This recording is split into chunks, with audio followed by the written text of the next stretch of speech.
canadienne. Nos collaborateurs ont ici été mentionnés. J'ajouterais Sharon Lee aussi de l'Université de Toronto. Une étude qui a commencé il y a plusieurs années, mais dans laquelle on est toujours en train de traiter les données. Je ne sais pas si, Juliette, vous vouliez donner des remarques introductives ou... Il faut ouvrir les micros. Seulement pour préciser que je suis ici en tant que chercheur pour ce projet. Et alors, nos propos n'ont rien à voir avec mes fonctions administratives à l'Université de Victoria. Donc, au cours des dernières années, un peu partout dans le monde, même au Canada, on a assisté à la création de nouvelles universités, à l'explosion de la participation universitaire, à un financement et un contrôle accru, surtout de la recherche universitaire, mais aussi une préoccupation constante de la part des pouvoirs publics à amener les universités à répondre à certains objectifs politiques particuliers, tels que la formation de la main-d'œuvre, la contribution à l'économie, etc. Or, il y a certains auteurs qui affirment que pour accomplir leur mission fondamentale, les universités ont besoin d'autonomie, les professeurs ont besoin de liberté. Dans ce contexte, on s'est demandé comment les grandes universités, je suis désolé, je parle encore trop proche, comment les grandes universités au Canada parvenaient à répondre efficacement aux demandes des gouvernements, des entreprises et autres qui pouvaient leur être faites, tout en préservant cette autonomie, cette liberté qui est dite nécessaire à leur mission. Ce qu'on a décidé de faire, c'est de comparer la gestion interne des établissements, de même que la gouvernance externe, soit la façon dont les universités sont gérées et elles interagissent avec les acteurs environnants. Aujourd'hui, on va se concentrer sur la gouvernance externe, donc le lien avec les universités, avec les organisations qui les entourent et au premier chef, les pouvoirs publics. Notre étude s'appuie sur 3 cadres conceptuels. Tout d'abord, on définit la gouvernance comme la manière dont les établissements sont gérés et organisés, à la façon dont l'autorité est répartie et distribuée, et aux interactions entre les établissements, les systèmes et les gouvernements. Je l'ai mentionné, il y a une gouvernance externe qui réfère davantage aux arrangements structurels, systémiques, aux acteurs étatiques et quasi-étatiques. Puis, évidemment, il y a toujours une gouvernance interne qui sont les arrangements structurels propres à chaque établissement. On s'appuie aussi sur l'heuristique glonacal de Marginson et Rhodes. Dans le fond, pour nous, les réalités, les tendances mondiales ne peuvent se comprendre qu'à l'aune des contextes nationaux et des réalités locales. Cette heuristique est particulièrement appropriée dans le contexte canadien parce que, contrairement à d'autres fédérations dans le monde, les provinces ont compétences exclusives en éducation. Et donc, certains auteurs affirment qu'il n'y a pas de système d'enseignement supérieur canadien, mais bien 10 systèmes qui relèvent des provinces. Parmi ces 10 systèmes, il s'en trouve plusieurs pour dire que c'est celui du Québec qui se distingue le plus, notamment à cause de l'importance du français, de l'héritage catholique, de même qu'en raison des bas droits de scolarité par rapport à ailleurs, du dynamisme du mouvement étudiant, beaucoup plus structuré ici que dans d'autres provinces, du réseau des UQ, qui est particulièrement unique au Québec, à l'intérieur du Canada, je parle, et des cégeps. C'est pour cette raison que dans la comparaison qu'on va présenter, on va porter un peu plus d'attention aux particularités de la gouvernance dans le contexte québécois. Et évidemment, on va être très heureux d'entendre vos commentaires par rapport à nos perceptions. Finalement, notre compréhension de la gouvernance universitaire se base en partie sur les théories relatives au champ universitaire de Bourdieu. Comme vous le savez, Bourdieu identifiait 4 types de capital: économique, social, culturel, symbolique. Le champ universitaire, donc il y a différents champs dans la société, selon Bourdieu. Le champ universitaire est surtout structuré par la production de capital culturel. Ça inclut le savoir, les sciences, les ouvrages, les diplômes. Le champ universitaire est aussi marqué par 2 pôles, un pôle autonome et un pôle hétéronome. Le pôle autonome s'appuie sur un monopole autoproclamé des universités sur la transmission des savoirs passés et la consécration des nouveaux savoirs. Le champ universitaire est organisé autour de disciplines. Les disciplines génèrent un capital culturel restreint, en ce sens qu'il est très spécialisé et difficilement accessible aux acteurs externes. Le pôle autonome se préserve grâce à ce capital culturel restreint, à l'auto-organisation des universités, mais aussi au recrutement de ces dirigeants qui proviennent, en tout cas dans cette conception-là, de l'intérieur même du champ universitaire. Le pôle hétéronome, c'est l'interface entre le champ universitaire et les autres champs dans la société, soit ceux des pouvoirs publics ou les secteurs industriels. Le pôle hétéronome est marqué par un cycle de production beaucoup plus court, une minimisation des risques, l'imputabilité. Tout ça, ça vient du pôle hétéronome. En gros, les gouvernements et les entreprises sont très disposés à financer les activités universitaires, mais les universités doivent démontrer qu'elles contribuent à leurs demandes, aux besoins de la société, comme la formation d'étudiants ou la production de recherche dite utile. Or, certains auteurs croient que si le pôle hétéronome et la production de capital culturel de masse, donc plus accessible et peut-être, certains vont dire plus commercial, prend trop d'importance, l'université peut perdre son caractère distinct. Donc, on a cherché à voir comment se faisait cet équilibre au Canada. Pour répondre à ces questions, on a sélectionné 6 grandes universités dans 5 provinces. La 6e, c'est l'UQAM. Pourquoi? Parce qu'on voulait tenir compte de la dualité UQ, Université à Chartres, qui est propre au contexte québécois. Au total, on a mené 91 entrevues avec des représentants de différentes organisations. Ça incluait des ministères, des associations d'universités, des syndicats, des associations étudiantes, conseils de recherche et dans les universités, des professeurs, directeurs de département, doyens, administrateurs et membres du conseil d'administration. On a en plus analysé les politiques au niveau des provinces et au niveau fédéral, de même que des documents internes aux universités, et on a identifié un certain nombre d'arrangements structurels qui nous permettaient de formaliser notre compréhension des systèmes provinciaux. Comparaison et arrangements structurels que ma collègue Julia va vous présenter à l'instant. Alors, traditionnellement, les universités au Canada sont décrites et considérées au niveau international comme universités publiques et relativement autonomes de l'État. Nous avons constaté qu'il y a beaucoup de points en commun, beaucoup de similitudes entre les universités de cas, mais aussi qu'il y a beaucoup de différences. Et en ce qui concerne les similarités, les universités étaient gouvernées par des lois provinciales. Elles faisaient aussi face à des lois et règlements relativement aux droits de scolarité et aux enjeux qui étaient semblables. Elles recevaient des fonds de fonctionnement de leur province. Elles étaient supervisées par un ministère responsable de l'enseignement supérieur et elles interagissaient avec d'autres ministères. Il y avait des changements fréquents dans les structures ministérielles et les ministres changeaient fréquemment et je pourrais peut-être observer que c'était une source de frustration pour les membres des équipes administratives des universités qui avaient tendance à croire que les missions des universités étaient à long terme, tandis que les exigences des gouvernements avaient tendance à être à court terme. Aussi, certains membres des conseils d'administration étaient nommés par les gouvernements. Au niveau des dynamiques systémiques, on a constaté que tous les gouvernements provinciaux tentaient d'aligner les universités avec les objectifs de leur politique publique. Formation d'une manœuvre adaptée au marché du travail, accessibilité, contribution à l'économie, etc. Il y avait aussi des éléments d'incompréhension mutuelle entre les représentants des gouvernements et les membres des équipes administratives des universités et des universités. Il y avait beaucoup de commentaires très positifs du part des deux parties, mais les membres des équipes universitaires tendaient à percevoir que les ministères manquaient de capacité organisationnelle et d'analyse et ne comprenaient pas bien comment fonctionnent les universités. Ils percevaient que les gouvernements avaient tendance à imposer des modèles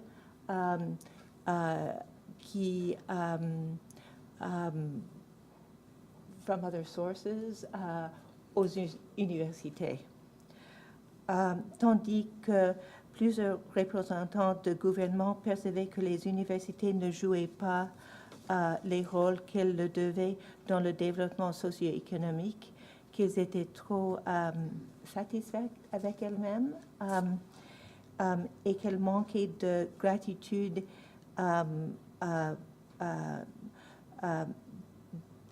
des fonds qu'elles reçoivent du public et de la responsabilité publique. Alors, en ce qui concerne les différences, les contextes historiques et politiques des universités étaient très différents. En général, les universités d'origine à l'Est étaient au début privées et affiliées aux églises. Par exemple, King's College en Nouvelle-Écosse, elle était établie en 1789.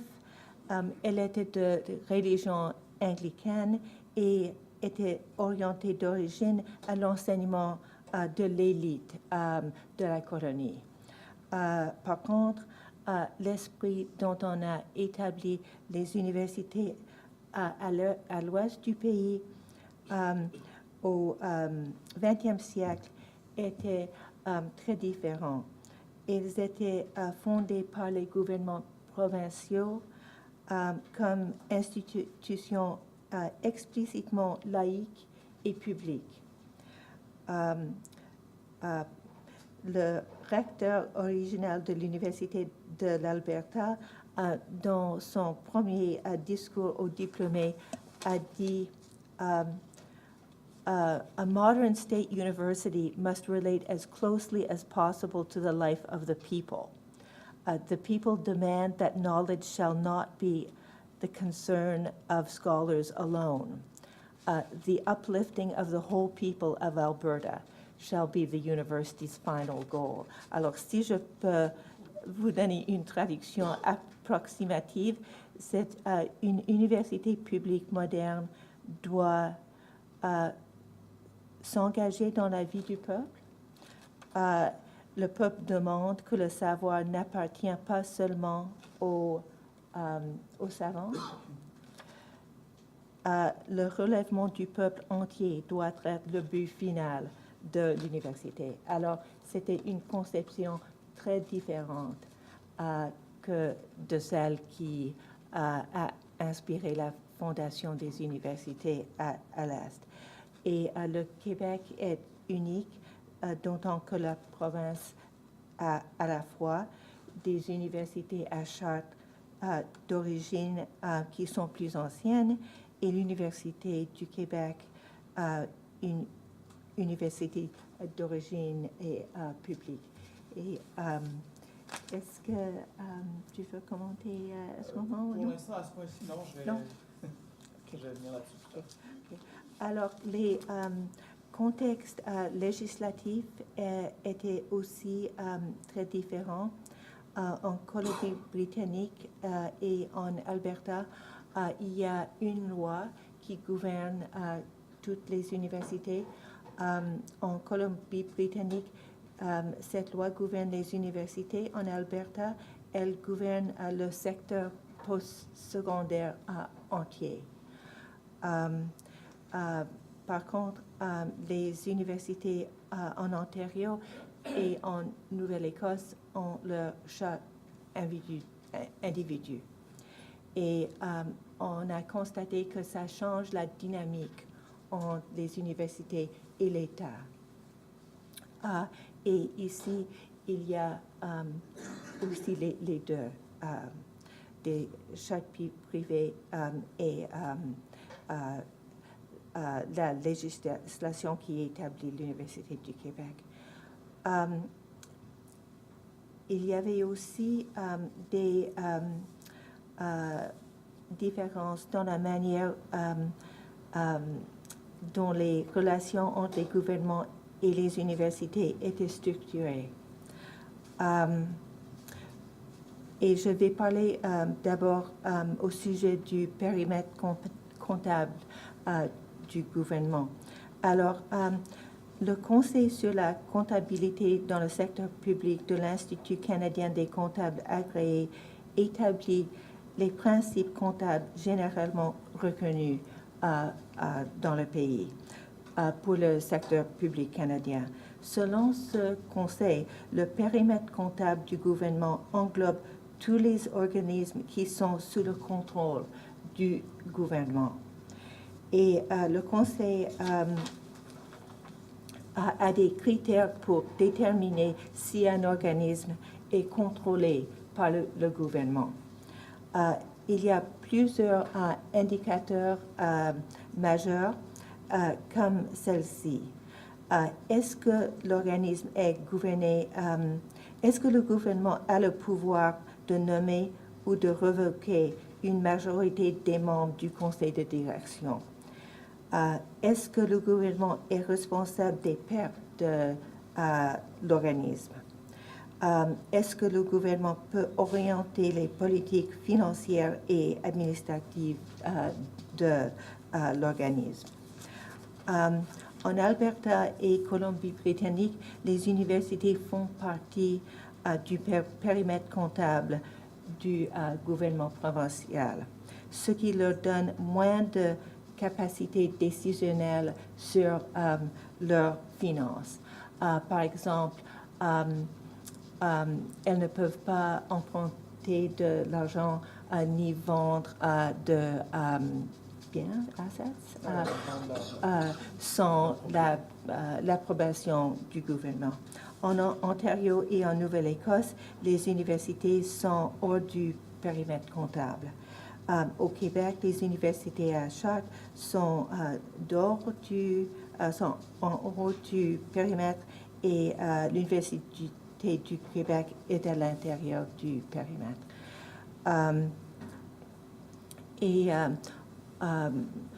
Du point de vue des universités en Colombie-Britannique et en Alberta, la question de l'adhésion au périmètre comptable est un exemple intéressant d'une décision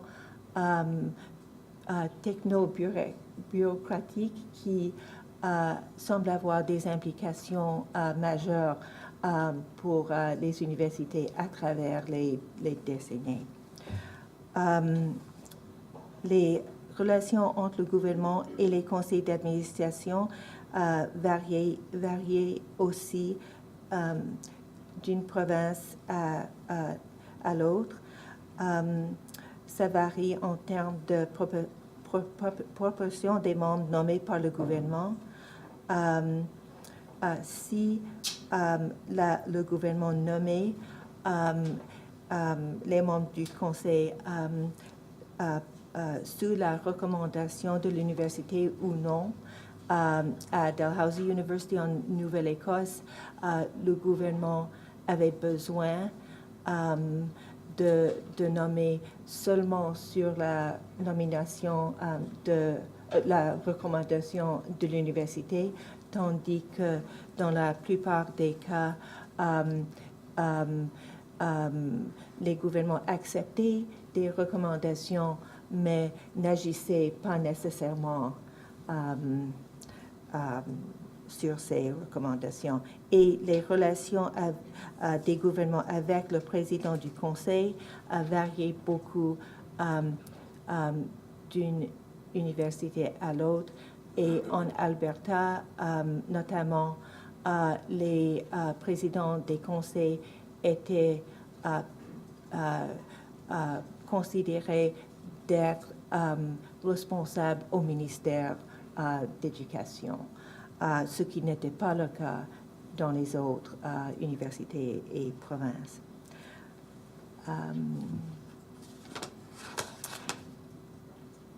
Alors, finalement, le concept de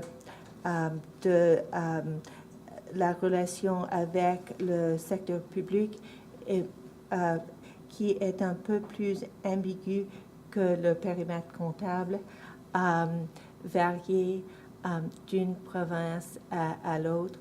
En Nouvelle-Écosse, on concevait que les universités ne faisaient pas partie du secteur public, qu'elles étaient autonomes, tandis qu'en Alberta et en Colombie-Britannique, on considérait qu'elles faisaient partie du secteur public.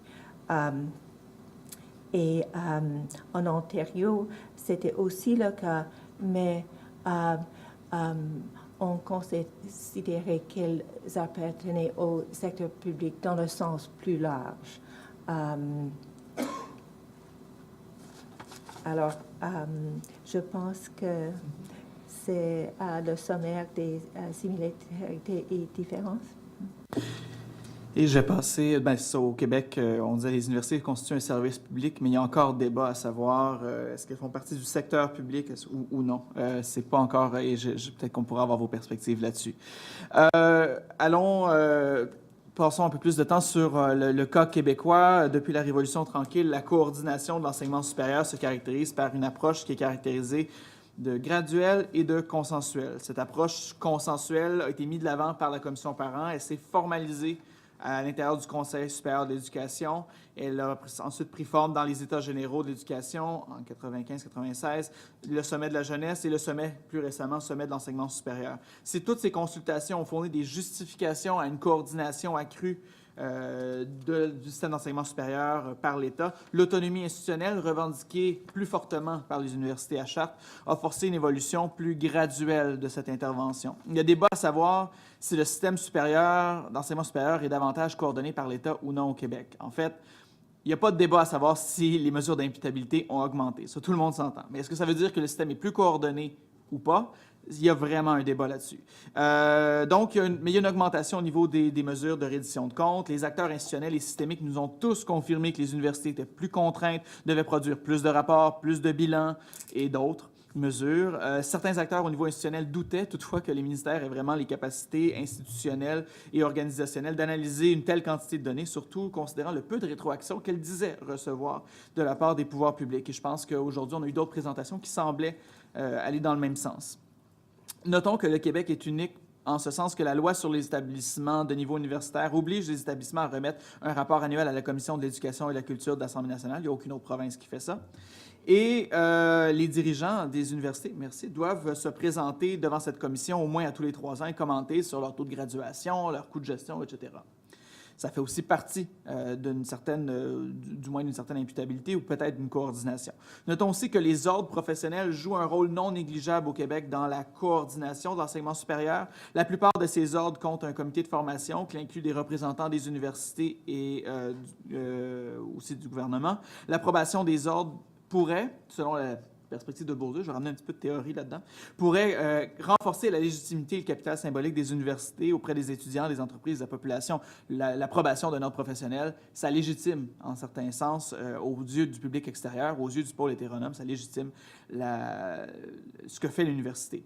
En plus de cette assurance qualité et de mesures d'imputabilité, il y a une grande part de la coordination qui demeure concrètement dans les mains des universités. C'était auparavant par l'entremise de la CREPUC, aujourd'hui du BCI et des recteurs au niveau individuel.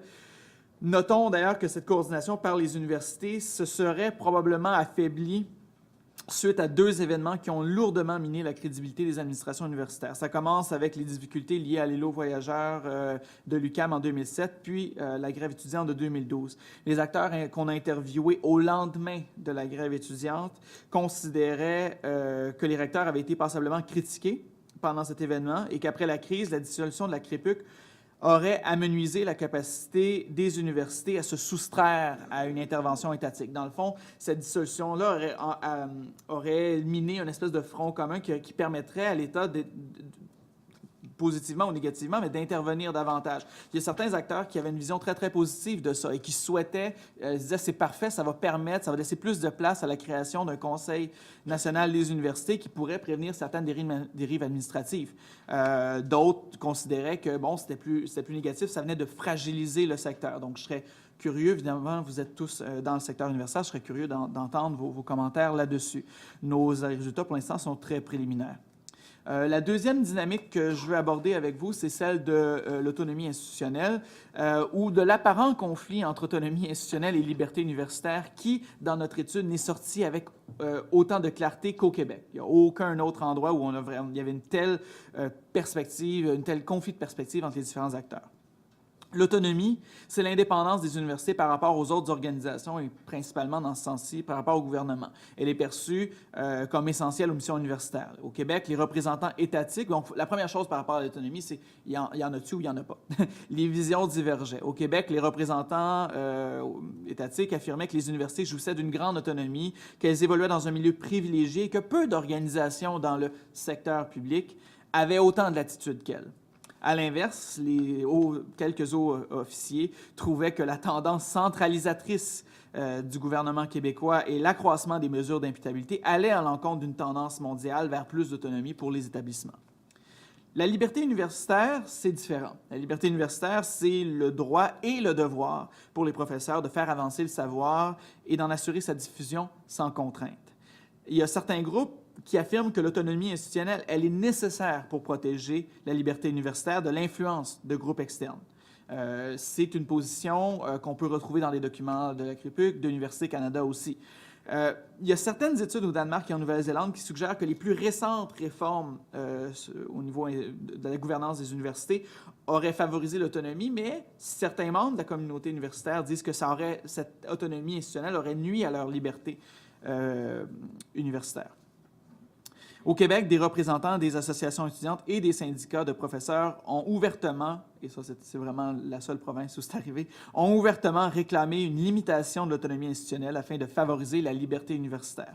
Et là, la citation que je vais vous lire, ça représente peut-être pas ce que pensent tous les professeurs, mais ça met certainement en lumière comment différents groupes à l'intérieur même du champ universitaire percevaient les influences externes, principalement par l'entremise du gouvernement. Donc, la citation est la suivante. « Il faut faire attention avec ce concept d'autonomie institutionnelle, puisque nos gestionnaires aiment à se servir de ce concept pour se retirer de la surveillance gouvernementale. On fait une distinction entre autonomie de la mission intellectuelle et scientifique de l'université, qui est fondamentale et protégée. Tous les professeurs doivent se battre pour la protéger. Derrière ce combat se cache quelque chose de vicieux, c'est que les administrateurs veulent la récupérer et l'appeler autonomie universitaire, qu'ils assimilent à une autonomie de gestion. Et là, on n'est pas d'accord, parce que c'est le rôle de l'État de garantir l'autonomie intellectuelle des scientifiques. » Donc, ce sont deux visions qui semblent prendre place à l'intérieur même du champ universitaire québécois.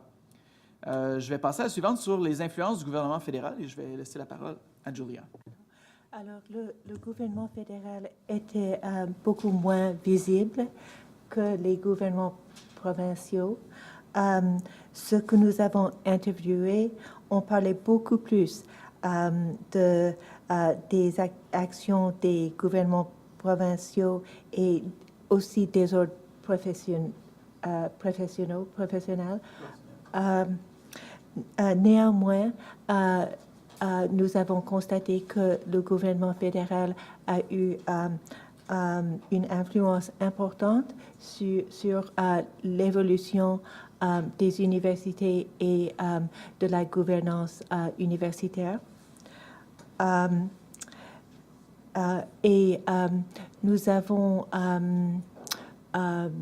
concentré sur l'effet des politiques fédéraux de recherche.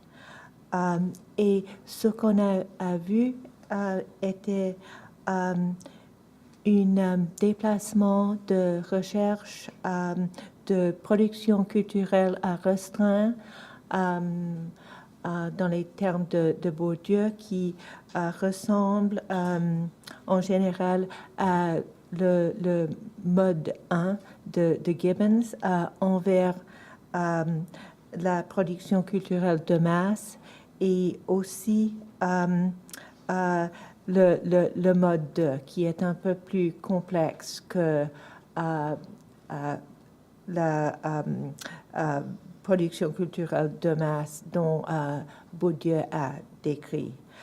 On a vu que les universités étaient exigées d'adopter certaines politiques en matière d'éthique et de contrat pour continuer à recevoir des fonds de recherche des agences fédéraux.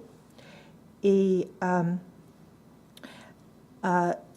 l'interaction entre les politiques fédéraux et provinciaux était complexe. Ici, il y avait plus de alignment, de cohérence, parce que les universités doivent soumettre le propos de recherche majeur, comme pour la Fondation canadienne de l'innovation, au gouvernement provincial avant qu'elle soit soumise aux agences fédéraux, tandis que dans les autres provinces, ce n'était pas le cas. Les universités les soumettaient directement au gouvernement fédéral. Et en général, dans le reste du Canada, je crois que le fédéralisme a tendance à contribuer à l'autonomie des universités. On a vu que les recteurs, individuellement et collectivement, et aussi les vice-recteurs recherche et d'autres, ont contribué à l'évolution des politiques, de la politique du gouvernement fédéral, qui a aussi été formée d'influences internationaux et comme ont expliqué Murchison et Rose, le phénomène de la transmission d'idées politiques d'un pays et d'un régime aux autres. Alors, au début, j'ai dit que les universités au Canada ont traditionnellement été considérées comme relativement autonomes, universités publiques, mais on a trouvé qu'il y a beaucoup de similarités, mais aussi beaucoup de diversité entre les 6 universités de cas et les provinces.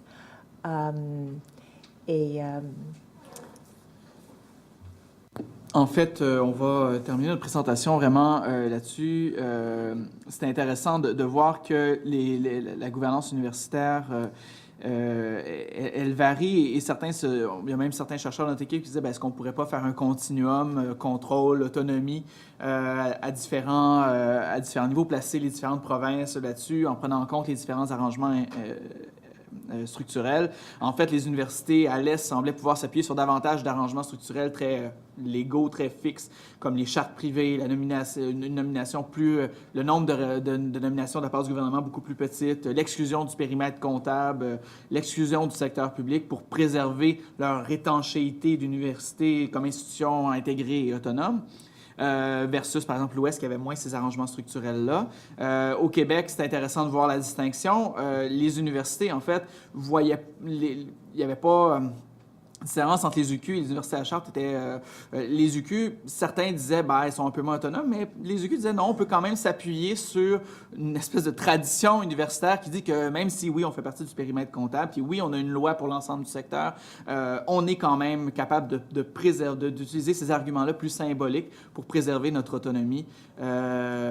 Donc, c'est à voir. Les acteurs institutionnels et systémiques, on remarque partout, il y a un accroissement de la supervision, d'au moins des mesures d'imputabilité, de réduction de comptes dans l'ensemble des provinces. Et ça c'est aussi des similitudes avec ce qui se passe ailleurs dans le monde.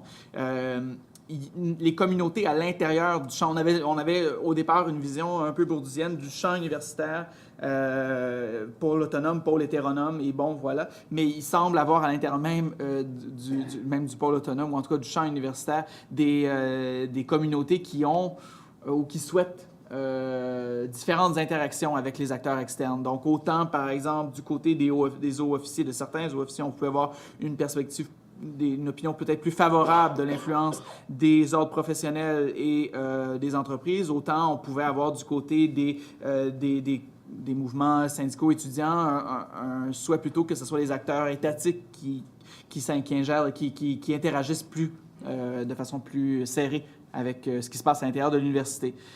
On avait aussi demandé est-ce que, dans le fond, les hauts officiers universitaires ne sont pas ce qu'on appelle en anglais le boundary spanning.